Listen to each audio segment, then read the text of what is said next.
Shalom. Selamat hari Minggu saudaraku, buat kita semua dimanapun kita berada. Saudaraku yang kekasih, mari kita di hari Minggu yang indah ini kita mau melayani Tuhan kita lewat kita datang beribadah ke rumah Tuhan. Bahkan kalau belum bisa, baik di rumah-rumah kumpulkan saudaraku ya, kita sekeluarga, suami, istri dan anak-anak untuk datang memuji, memuliakan nama daripada Tuhan. Karena Tuhan melihat hati kita, ketulusan niat kita untuk datang beribadah kepada Tuhan. Tidak dibatasi dengan tempat, saudaraku, dimanapun kita berada pada saat ini. Tuhanlah kiranya menolong kita dan Tuhanlah kiranya memberkati kita semua. Untuk itu saudaraku yang kekasih, mari kita mulai ibadah kita ini. Kita undang hadirat Tuhan untuk memimpin ibadah kita mulai dari awal sampai akhirnya. Puji Tuhan saudaraku, kita angkat pujian kita yang berkata, aku dan seisi rumahku akan selalu memujimu Tuhan dan Allahku.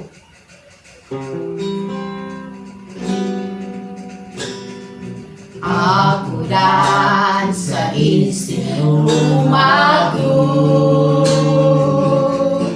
akan selalu memujimu, Tuhan dan Rajaku, di dalam kasih karunia-Mu yang selalu melayani dan melayanimu. Biarlah Tuhan menjadi kepala rumah ini, maka berkat kehidupan tercurah selalu. Datanglah kerajaan-Mu, jadilah kehendak-Mu. Ku amati setiap waktu, keluargaku adalah saudaraku. Sekali lagi, aku dan seisi rumahku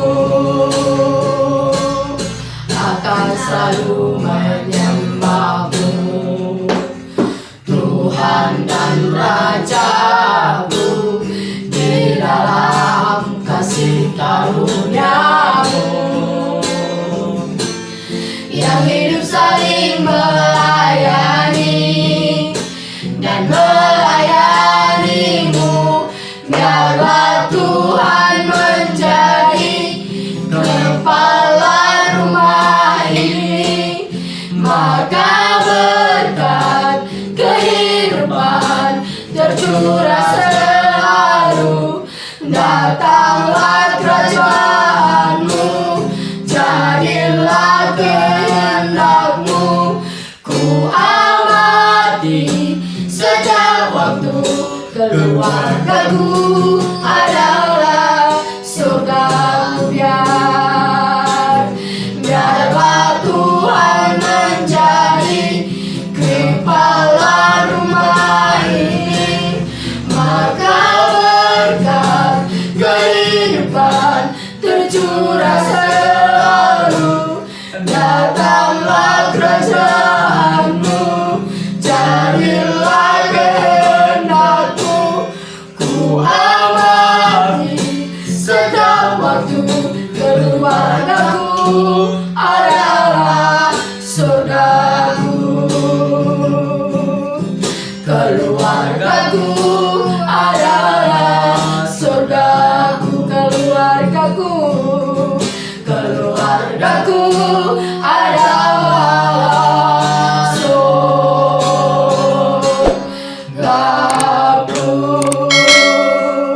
Bapak yang baik, Bapak yang luar biasa, terima kasih Tuhan buat kesempatan yang indah ini Bapak. Kami dan seisi rumah kami suami, istri dan anak-anak kami Bapak, boleh datang beribadah ke rumah-Mu. Boleh kami beribadah Bapak dimanapun kami semua anak-anak Tuhan saat ini yang membangun hubungannya dengan Engkau. Kiranya Tuhan senantiasa akan berkenan atas setiap ibadah yang kami lakukan kepada-Mu. Terima kasih Bapak buat segala kebaikan Tuhan sepanjang minggu. Kami boleh kuat sehat sampai detik ini. semuanya oleh karena pemeliharaan Bapa. Dan inilah kami anak-anak untuk datang mengucap syukur atas segala kebaikan-Mu dalam kehidupan kami. Terpujilah nama-Mu Bapa yang baik. Pimpinlah kiranya Tuhan ibadah kami mulai dari awal pertengahan hingga tamatnya. Kami serahkan ke dalam tangan Tuhan. Maka seluruh keluarga saudara kami, bahkan siapapun yang mendengarkan kami beribadah, Tuhan kiranya juga menjamah mereka Bapa, supaya kekuatan baru mengalir bagi mereka, sehingga kami sama-sama diberkati lewat ibadah kami. Terima kasih Bapa yang baik. Kami mulai daripada kami berucap syukur dalam nama Yesus kami berdoa. Sama-sama kita katakan haleluya. Amin. Puji Tuhan saudara yang kekasih ya.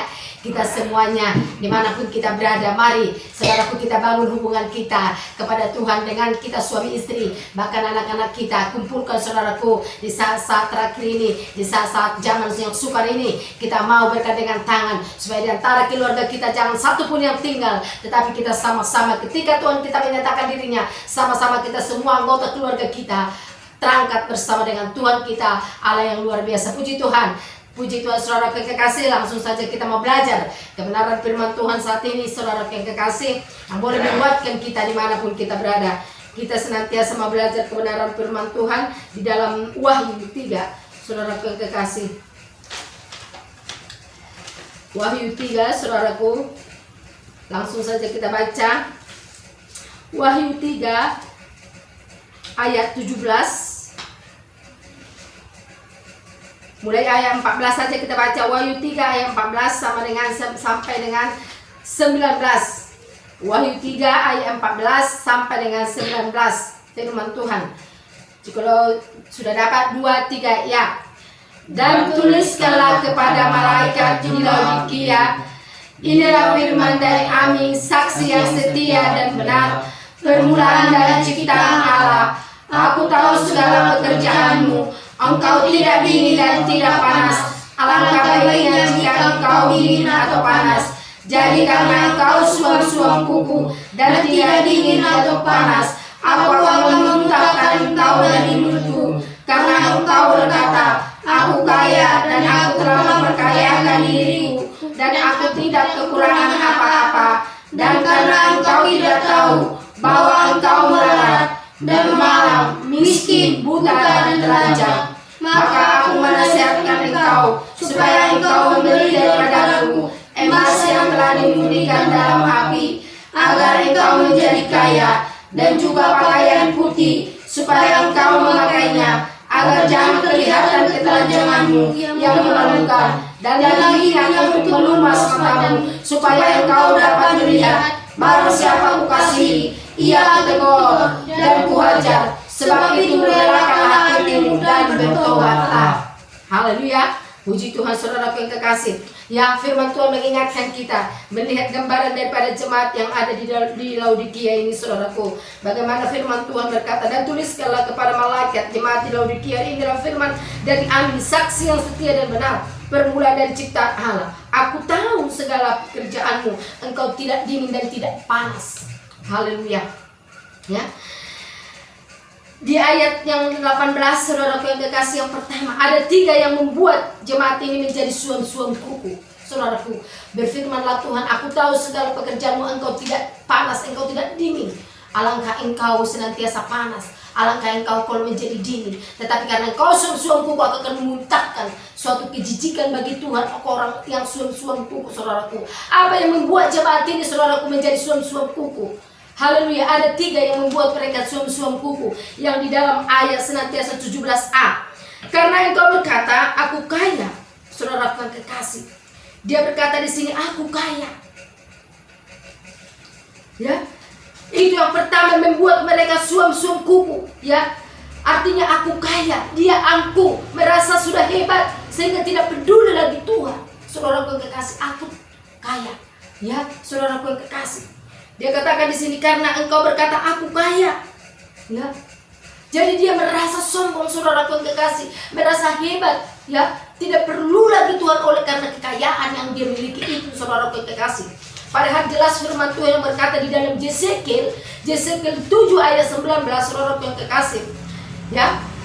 Apa dikatakan di sana? Emas dan perak tidak dapat menyelamatkan mereka pada hari kemurkaan Tuhan, sekalipun bertumpuk-tumpuk emas, sekalipun bertumpuk-tumpuk uangmu di deposito di bank sana, tetapi itu tidak akan bisa menyelamatkan kau kalau Tuhan sudah menyatakan dirinya. Ya, saudara yang kekasih, pada kemurkaan Allah, emas dan perakmu tidak akan berguna. Jadi jangan ada berkata, aku kaya, aku hebat. Ya, itu semua karena anugerah daripada Tuhan. Haleluya. Itu yang membuat mereka suam-suam kuku.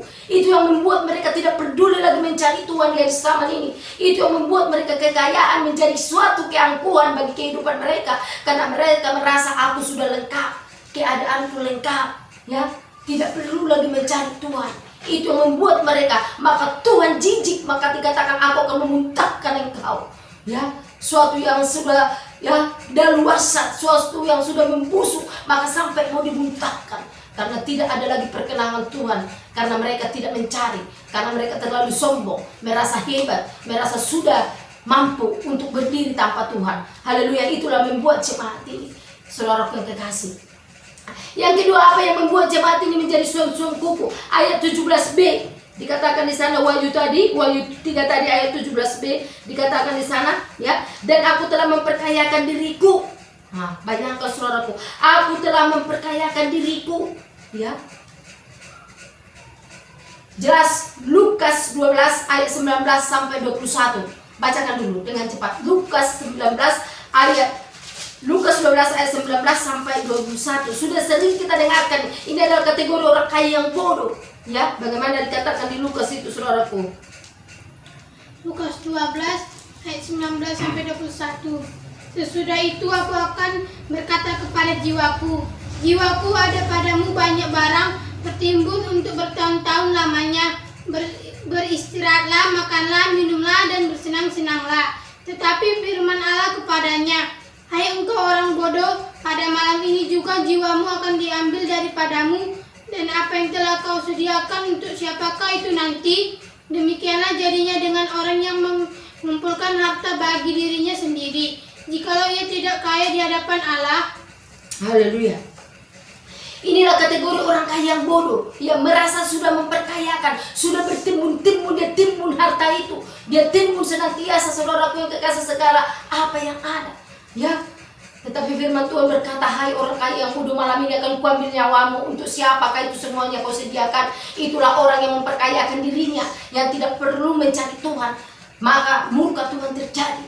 Saudaraku, untuk itu Tuhan mengingatkan kita, ya, supaya kita senantiasa jangan sombong, jangan memperkayakan diri sendiri. Mari kita bangun hubungan kita dengan Tuhan. Ya, haleluya. Yang ketiga yang membuat mereka senantiasa suam-suam kuku, ayat 17c di dalam Wahyu tadi itu, Wahyu 3 tadi ayat 17c, apa dikatakan? Aku tidak kekurangan apa-apa.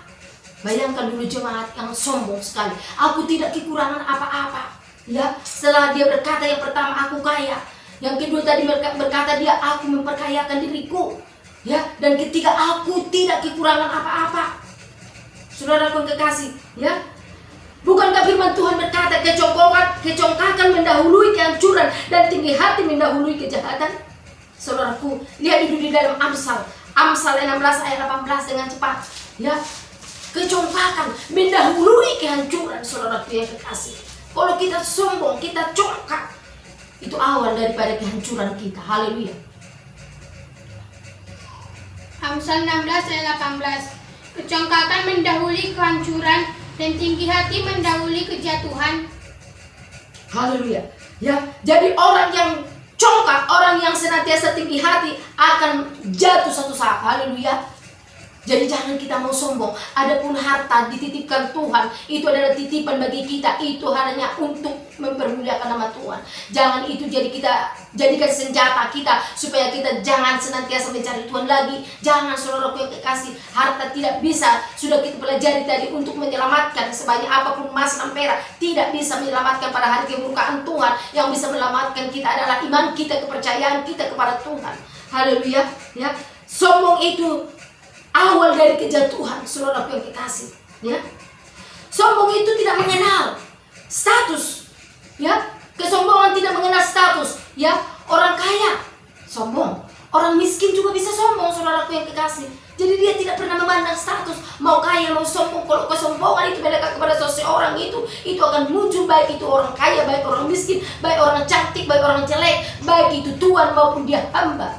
Saudara, bisa semua kategori orang sombong ini bisa senantiasa orang bisa senantiasa memakai saudaraku, tetapi kita anak-anak Tuhan, ya jangan kita mau sombong saudaraku yang kekasih, karena firman Tuhan berkata itu adalah mendahului kehancuranmu saudaraku yang kekasih, ya. Karena banyak orang tidak tahu diri, sudah miskin saudaraku, lumayan kalau masih kaya dia sombong masih bisa diterima dalam masyarakat. Kalau udah miskin sombong lagi, udah jelek sombong lagi, untuk apa lagi saudaraku yang kekasih? Jadi mari saudaraku yang kekasih, ya kita tidak mau sombong, ya, tetapi kita ramah terhadap semua orang saudaraku. Itulah kategori anak-anak Tuhan yang Tuhan ajarkan pada kita pada saat ini saudaraku, ya. Lihat dulu contohnya, siapa yang sombong saudaraku, siapa yang angkuh di dalam firman Tuhan. Goliat saudaraku yang kekasih, dia adalah orang yang tinggi besar saudaraku yang kekasih, dan dia sombong. Dia berkata saudaraku yang kekasih, ya mana mungkin ada yang bisa mengalahkan aku, karena dia merasa sudah hebat, dia merasa sudah bisa mengalahkan semua orang. Tetapi lihatlah, hanya satu orang pemuda, Daud, ya, yang masih kecil, yang masih kemerah-merahan wajahnya, yang masih sangat muda saudaraku, tetapi bisa dia mengalahkan Goliat yang begitu luar biasa, ya saudaraku. Itu adalah awal, ya, kalau kita sombong itu adalah awal kejatuhan, sehingga Goliat jatuh saudaraku yang kekasih, karena dia sombong saudaraku yang kekasih, ya saudaraku yang kekasih. Itulah yang pertama yang kita pelajari saudaraku, yang membuat jemaat ini saudaraku menjadi suam-suam kuku karena merasa sudah hebat tadi, ya saudaraku yang kekasih. Dari manakah kita bisa mengenal orang yang suam-suam kuku? Ya, cara kita mengenal orang yang suam-suam kuku, ya. Tadi sudah kita pelajari apa yang membuat mereka suam-suam kuku, karena keangkuhan dan kesombongan. Saat ini bagaimana cara kita untuk mengenal siapa yang suka suam-suam kuku? Yaitu dari ibadahnya saudaraku. Kalau ibadahnya senantiasa, ya, kalau dia perlu bahkan dia beribadah saudaraku, kalau dia diberkati dia beribadah, kalau dia, ya, ada ancaman dia beribadah saudaraku, ya. Dari ibadahnya lah kita lihat orang-orang, ya, siapakah kategori orang yang suam-suam kuku? Apakah karena ada keperluan, apakah karena ada sesuatu yang bisa membuat dia bersukacita maka dia pergi ke gereja saudaraku? Tetapi firman Tuhan berkata kepada kita malam ini, ya apapun keadaan kita, bagaimanapun bentuk problema kita jangan pernah tinggalkan ibadah, karena ibadah itu adalah milik Tuhan yang harus kita kembalikan kepada Dia, ya. Kita ini harus eksis, mau kita diberkati, mau sekalipun ada tantangan, mau ada cobaan, mari saudaraku bangun hubunganmu di dalam ibadah. Bagaimana contohnya di dalam firman Tuhan ini? Bisa kita lihat saudaraku, Daniel, Sadrak, Mesak, dan Abednego, ya, 4 pemuda ini adalah 4 pemuda yang tangkas, yang luar biasa, tidak pernah diganggu ibadahnya. Ya, kalau bisa saudaraku nanti baca kisahnya di dalam Daniel, saudaraku kekasih, bagaimana mempertahankan imannya kepada Tuhan sekalipun perapian sudah di depan mata mereka, tetapi mereka tidak mau untuk meninggalkan ibadahnya, mereka tidak mau meninggalkan Tuhannya, mereka senantiasa, ya, berpegang teguh kepada firman Tuhan. Ditolong atau tidak ditolong, aku tetap beribadah kepada Tuhan dan tidak akan kugantikan Tuhan itu. Itulah perkataan statement pemuda ini, sehingga mereka mendapat, ya, kekuatan luar biasa yang daripada Tuhan. Demikian juga kita saudaraku kekasih, sekalipun jawaban doa kita saat ini belum rasanya, ya, ada, Tuhan senantiasa memberikannya kepada kita, tapi jangan saudaraku yang ragu, yakin dan percayalah pertolongan Tuhan pasti pertolongan yang luar biasa bagi kita, indah pada waktunya. Haleluya saudaraku yang kekasih. Jemaat di Laodikia ini di mata Tuhan adalah jemaat yang begitu malang, ya, miskin, melarat, buta, dan telanjang, saudaraku yang kekasih. Sehingga Tuhan menasihatkan mereka, saudaraku, ada 3 nasihat Tuhan kepada jemaat ini, karena mereka adalah jemaat yang miskin, larat, dan malang di mata Tuhan, saudaraku, buta dan telanjang mereka. Sehingga ada 3 nasihat Tuhan kepada mereka. Nasihat Tuhan yang pertama kepada mereka, kita lihat dulu di dalam Wahyu tadi, Wahyu 3 tadi ayat 18, apa nasihat mereka, Tuhan kepada mereka, ya. Yang pertama, supaya kamu membeli emas yang murni, maka aku akan menasihatkan engkau supaya engkau membeli daripadaku emas yang telah dimurnikan dalam api. Haleluya. Tuhan senantiasa menasihatkan jemaat yang di Laodikia ini supaya mereka membeli emas yang murni. Haleluya. Ya, saudaraku. Baca dulu 1 Petrus 1 ayat 6 sampai 7. 1 Petrus 1 ayat 6 sampai 7. 1 Petrus 1 ayat 6 sampai 7. Bergembiralah akan hal itu sekalipun sekarang ini kamu seketika harus berduka cita oleh berbagai-bagai pencobaan. Maksud semuanya itu ialah untuk membuktikan kemurnian imanmu yang jauh lebih tinggi nilainya daripada emas yang fana, yang diuji kemurniannya dengan api, sehingga kamu memperoleh puji-pujian dan kemuliaan dan kehormatan pada hari Yesus Kristus menyatakan dirinya. Sekalipun banyak goncangan, masalah, permasalahan silih berganti, tetapi maksud semuanya itu ialah untuk membuktikan kemurnian imanmu. Bagaikan emas yang dibakar, saudaraku, ya, makin dia dibakar makin nampaklah kekilauannya senantiasa, ya. Demikian juga kita, saudaraku, ya.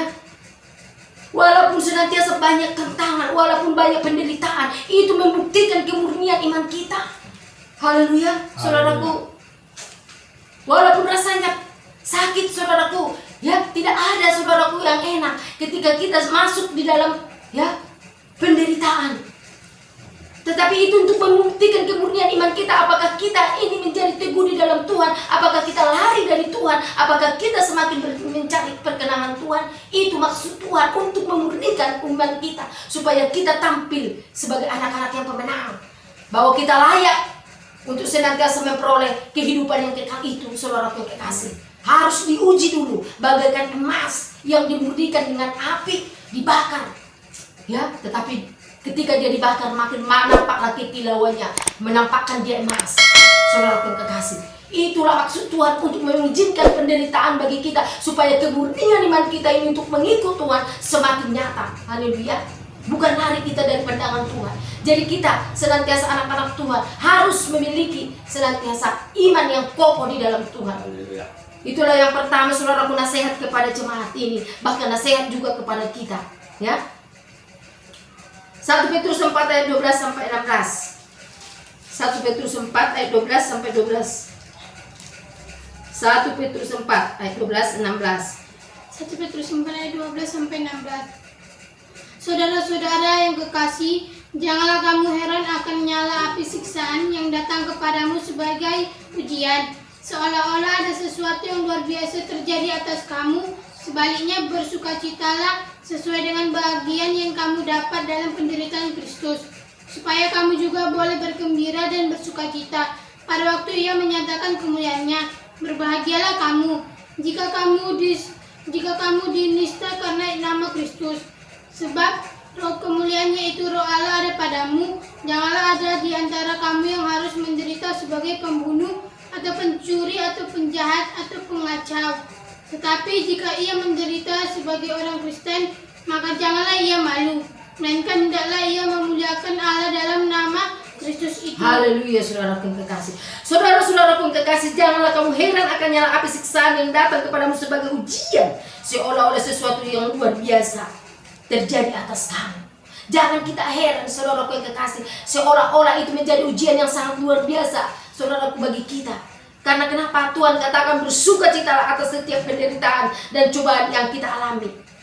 Oleh karena pengikutan kita kepada Yesus Kristus, maka kita akan berhak menerima janji-janji yang daripada Tuhan. Kalau kita sudah dimurnikan, saudara-saudara kekasih, dari penderitaan yang kita hadapi saat ini, oleh karena Yesus yang kita sembah itu, maka kita akan dipermuliakan juga bersama dengan Dia. Haleluya. Tetapi Tuhan berkata dalam ayat ini, janganlah kamu menderita oleh karena perbuatan dosamu, oleh karena engkau membunuh, oleh karena engkau mencaci maki, oleh karena engkau berbuat zina. Jangan itu menjadi penderitaan bagimu, ya. Itu karena perbuatan dosa kita, maka kita menderita. Itu harus ada tanggungan yang harus kita tanggung, ya, saudaraku. Tetapi kalau engkau menderita karena Tuhan, itu adalah senantiasa mendatangkan kebaikan bagimu. Yakinlah, percayalah, siap-siaplah engkau menerima segala berkat yang luar biasa yang Tuhan percayakan ke depannya. Haleluya. Penderitaan kita kepada Yesus Kristus, ada kemuliaan yang besar menanti di depan kita. Amen. Saudaraku yang kekasih, ya. Ayat yang kedua yang senantiasa nasihatnya kepada jemaat ini, saudaraku, ya. Ayat yang kedua, saudaraku, ayat 18b. Bagaimana nasihat kepada jemaat Laodikia ini? Dikatakan di sana, supaya kamu membeli pakaian putih, ya.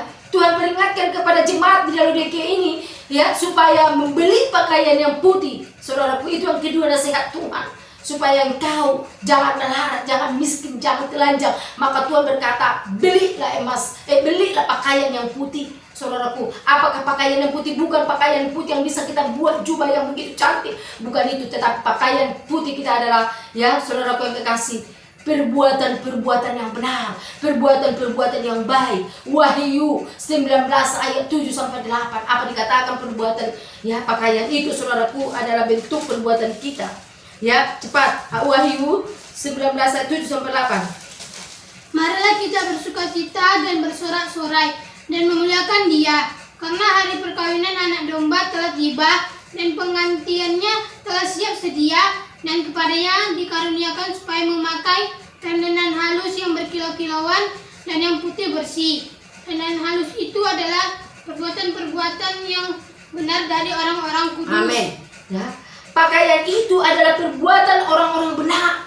Ya, perbuatan kita itulah menjadi pakaian kita. Ya, berbuat baik kepada orang lain, berbuat baik kepada tetangga, berbuat baik kepada saudara, berbuat baik kepada semua orang, sekalipun itu tidak kenal, tetap kita berusaha berbuat baik, karena itu adalah merupakan pakaian kita, supaya kita jangan kelihatan telanjang di mata Tuhan, supaya jangan kita memerlukan. Haleluya. Berbuat baiklah selagi ada waktu, saudaraku yang kekasih. Contohnya saudaraku yang ada di dalam Amsal 22, nggak usah kita baca. Amsal 22 ayat 9, apa dikatakan? Orang yang baik hati itu akan diberkati, karena dia membagi rezekinya dengan si miskin. Orang yang baik akan membagi rezekinya. Kategori orang baik akan membagi rezekinya dengan orang si miskin. Dia tidak makan itu rezekinya sendiri, tetapi dia bagi itu kepada orang yang berkekurangan, orang yang tidak mampu. Itu adalah kategori orang baik juga di mata Tuhan. Itu adalah suatu, ya, cara kita untuk membeli pakaian kita.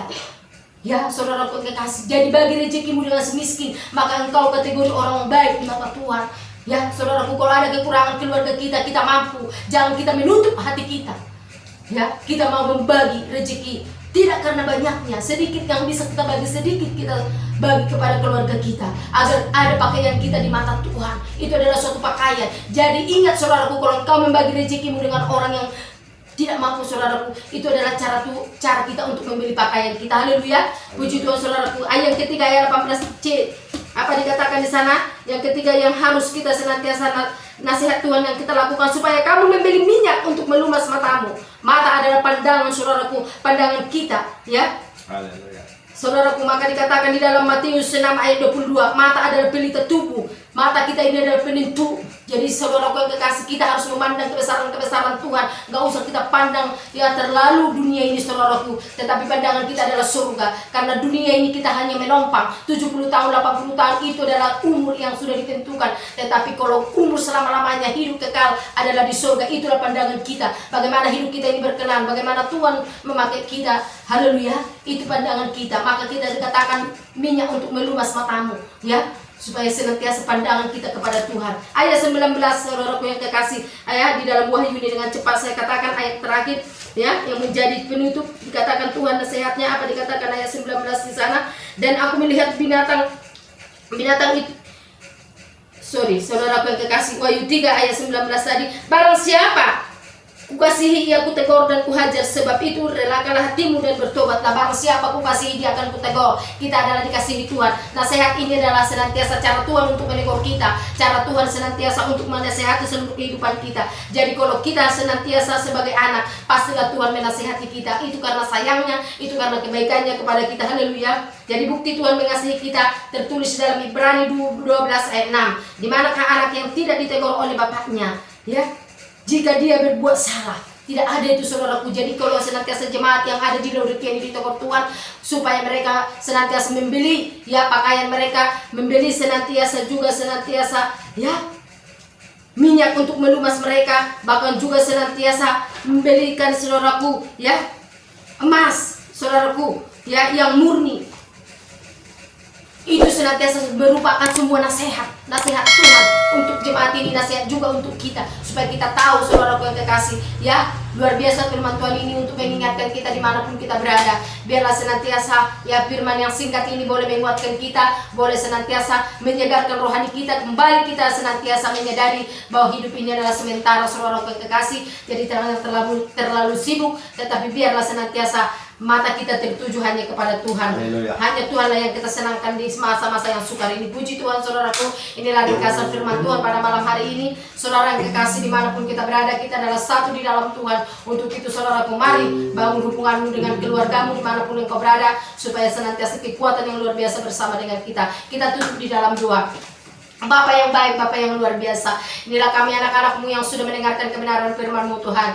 Nasihat bagi jemaat di Laodikia ini adalah jemaat kami, nasihat bagi kami juga Bapakku, agar kami senantiasa tidak ada kesombongan dalam hidup kami Bapak, tidak ada keangkuhan dalam hidup kami, karena kami tahu Bapak, apapun yang kami miliki pada saat ini, semuanya itu adalah karena kasih karunia Tuhan, karena berkat pertolongan bagi kami Bapak, agar kami menyadari itu Bapak yang baik. Terima kasih Tuhan, tetaplah Engkau jadikan kami menjadi anak-anak yang baik, anak-anak yang takut adalah anak yang setia kepada Tuhan, anak-anak yang selalu bersandar kepadamu Bapa, dan pandangan kami Bapakku hanyalah untuk senantiasa memperbesar kerajaan daripada surga. Terima kasih Tuhan, dimanapun kami semua anak-anak-Mu berada, kiranya Engkau yang akan menjangkau kami semuanya. Firman Tuhan yang sudah hamba-Mu sampaikan pada saat ini, biarlah semuanya itu Tuhan Yesus akan menguatkan kami dimanapun kami berada, untuk memberikan kami dorongan dan semangat ke depannya ini, agar kami mencari perkenangan Tuhan. Terima kasih, terpujilah nama-Mu. Kami yakin dan percaya Bapakku, kami saat ini sudah dimerdekakan dan sudah mendapat kekuatan baru yang luar biasa daripada Tuhan.